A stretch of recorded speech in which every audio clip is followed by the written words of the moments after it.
নমস্কার, আমার নাম Sangita Gupta. Ground zero border security force BSF officer Narendranath Dhar Dubey ঘটনা বলে নির্ভর করে সিনেমা তৈরি করা হয়েছে, যিনি 2001 সালে সংসদে এবং অশ্বত্থাম মন্দির সন্ত্রাসবাদী হামলা পরিকল্পনাকারীকে খুঁজে বার করার জন্য অভিযান পরিচালনা করেছিলেন। তার উপর ভিত্তি করে সিনেমা তৈরি করা হয়েছে।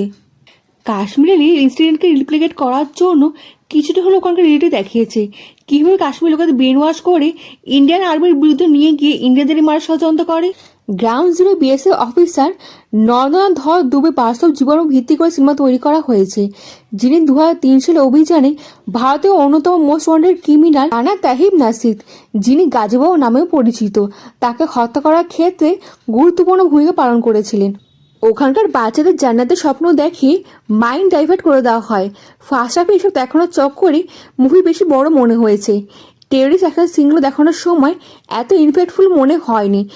যখন আপনার সামনে উড়ির মতো ফিল্মে এক্সাম্পল থাকবে যার প্রেজেন্টেশন অ্যাকশন সিন এমনকি এই ফিল্মে দেখানো দেশাত্মবোধের সঙ্গে আপনি ইমোশন কানেক্ট করতে পারবেন, তার সামনে গ্রাউন্ড জিরো প্রেজেন্টেশন গাইডলাইন ফিকা মনে হয়েছে। উড়ি না দেখে থাকলে মুভি ভালোই লাগতে পারে। 2001 সালে পার্লামেন্ট অ্যাটাক, 2002 সালে অক্ষরধাম মন্দিরের অ্যাক্সিডেন্টকে হাইলাইট করা হয়েছে।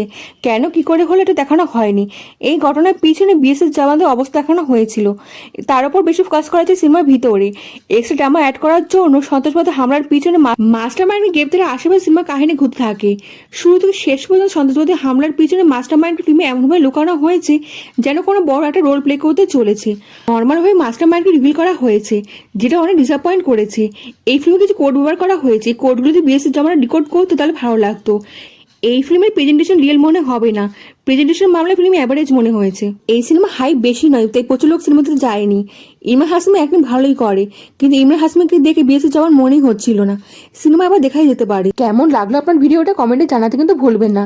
লাইক ও সাবস্ক্রাইব করে দেবেন, দেশ বিদেশ বন্ধুর সঙ্গে ছড়িয়ে দেবেন। দেখা হচ্ছে পরবর্তী ভিডিওতে, ভালো থাকবেন।